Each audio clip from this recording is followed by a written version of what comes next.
Well, welcome to Ministry Shift. I'm Malcolm Mycock. I'm the curate at Bucknell Team Ministry in Stoke-on-Trent.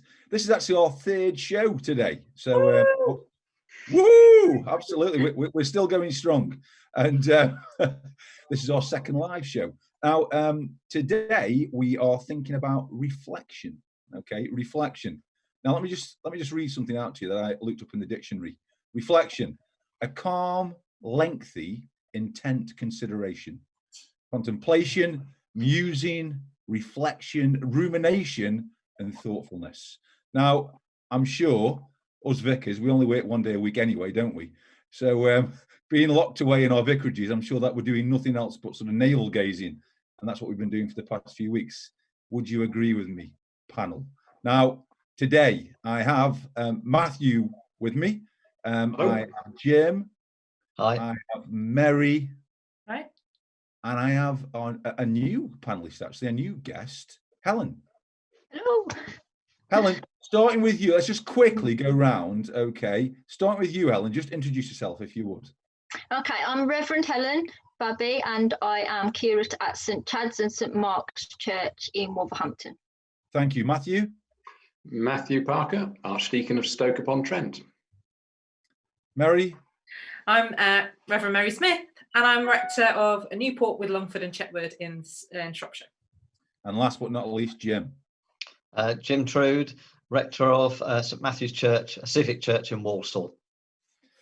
Now, obviously, I was joking about all the time that we've got in our hands, but actually, it's a serious point: is reflection. Okay, are you finding time, and how important do you think it is to reflect at this moment? Helen, can I start with you? I'm sorry to pick on you. It's your first time here.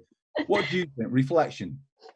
I think from what people have said, it's taken a lot of people by surprise how much time we haven't got. Because everyone's talking, you hear lots of people like, what are we going to do? We're going to sit around. Well, obviously for us, it's a bit different. But the time and the days just seem to fly by. Certainly in terms of like thinking about looking after people in the parish as well, you're constantly thinking of the people, and I think that takes a lot of time in itself, aside from sort of doing things as well. Okay. Anybody else want to feed into that? I think there's there's quite a lot of energy being expended at the moment in terms of emotional, spiritual, mental energy, and that kind of doesn't leave you a huge amount of headroom really for that kind of reflective pausing. Maybe things will quieten down a little bit for people, but I suspect at the moment we're just at the moment reacting quite strongly to stuff and haven't had the time or the kind of energy to do the reflection that we might want to do. Yeah. I've been quite fortunate because we've got quite a reasonable number of people here at St Matthew's who are doing regular Thought for the Days, which we put on our YouTube channel. And I'm finding that those are actually prompting me into reflection. And I'm actually finding other people are helping me to reflect without perhaps even realising it. Just a little time every day to just sit back and watch somebody else talk and then think about it. Yeah. What about you, Mary? How are you finding things? Well, I think this is the very point where I feel as though I've not been able to reflect properly for ages because last week was so busy, a lot busier than I was expecting. I think because I'm trying to help people to learn a little bit about how to use Facebook and things like that so they can do different things, like so that we can live stream them or whatever on Facebook and so I'm really looking forward now to being able to have some reflective time, because I think there are some real opportunities to come out at the end of this pandemic. All of the problems, all of the sadness and just confusion. I think that there will be opportunities at the end for us to do some really powerful things for our communities, and I want to have the time to spend reflecting on that. So that's what I'm hoping now to carve out, now that things have settled a little bit, I think. Okay. So you actually think that, yeah, we could almost learn a lot through this that we're going through at the moment? Is that what you're saying, Mary? Yeah, I think it's also giving us, it will give us opportunities to link with our communities in ways that haven't been open before. I think that every community will have been hit by this. There are going to be people who have done great things and will want to celebrate. And there are going to be people who are mourning and grieving the lack of all sorts of different things. Loved ones, perhaps, and I hope those are a minimum, but also businesses, and I hope those are a minimum too. There's going to be a lot. And I think we could be at the centre of helping people deal with that loss. Yeah. One question I want to ask. I heard somebody on a local radio in Stoke, a church leader, just saying that he thinks that there are two kinds of ministers at the moment. You've either got the ministers who are just taking the time to pray and reflect, and others who are just doing, if you know what I mean.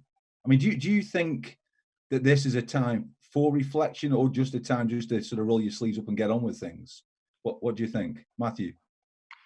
Well, that may well be a personality thing, mightn't it, to a certain extent. I do think we don't necessarily need to have all the answers just yet. I think reflection's fine, but we are allowed to be bewildered and confused and busy and frazzled.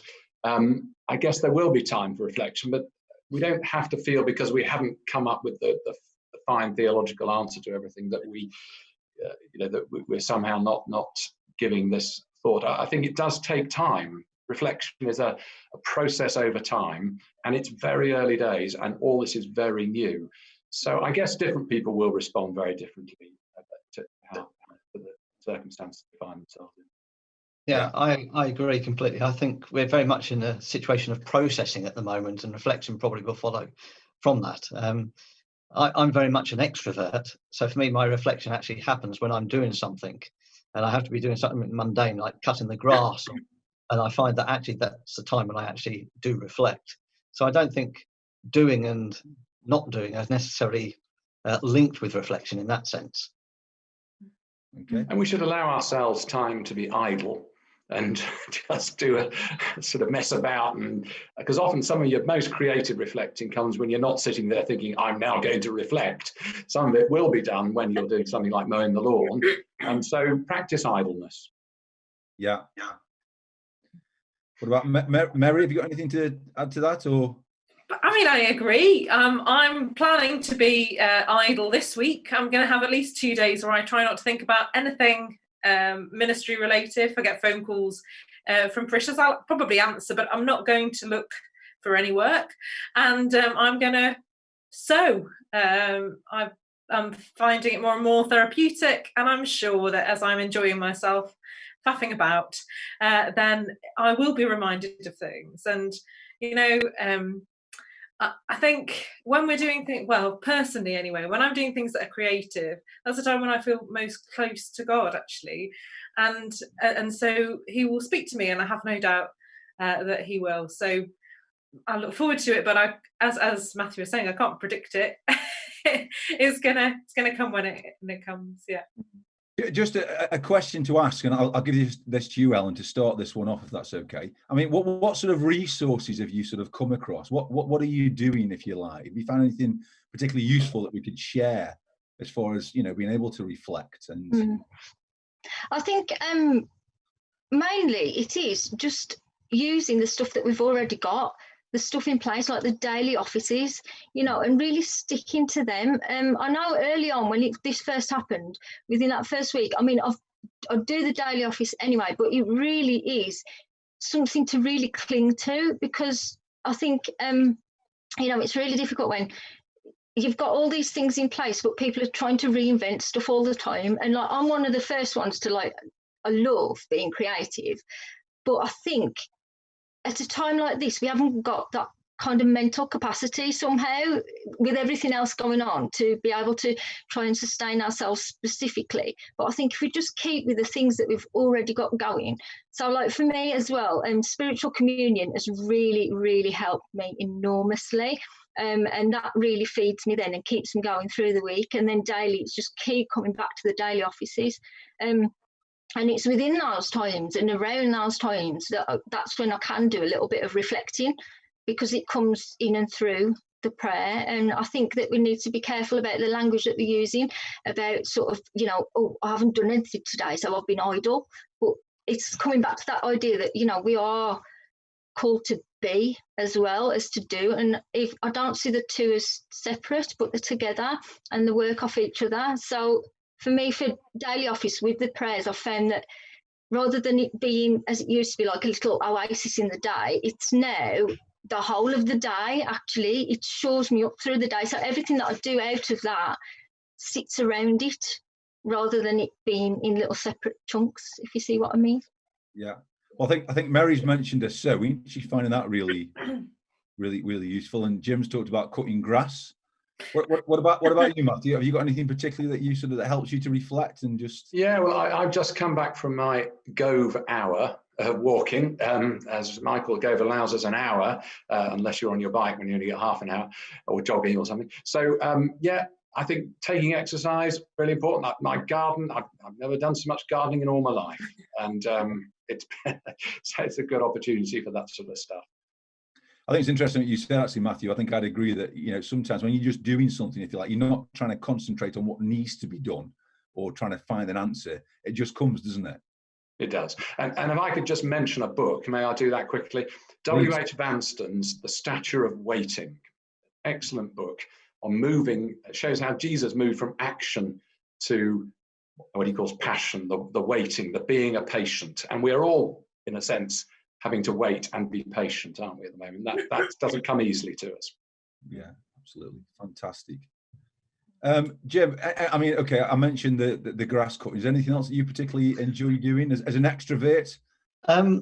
Well, actually, I get regular emails from different organisations, and one that I found brilliant, I was using it through Lent, it's from the London Institute of Contemporary Christianity, and they've done a very short email every day about resilience. And it was amazing how that kind of helped me, particularly in the first couple of weeks of this national emergency. And I thoroughly recommend the resilience course from LICC. Yeah. Brilliant, fantastic. Listen, I'd love to talk more, and there's so much more we could talk about this subject, but I've got to wrap things up. I'm really sorry. So can I just say thank you to Helen, to Matthew, to Jim, to Mary for being here and sharing your wisdom. I've got a lot out of that, to be honest with you. Some great recommendations for books and various things to link into. We'll be back next Monday, and we're actually thinking about and around the topic of funerals. So that's what we're going to be thinking about next week. So listen, you take care, everybody. God bless. Look after yourselves. Stay safe. And we'll see you next week in the Ministry Shift. See ya. Bye.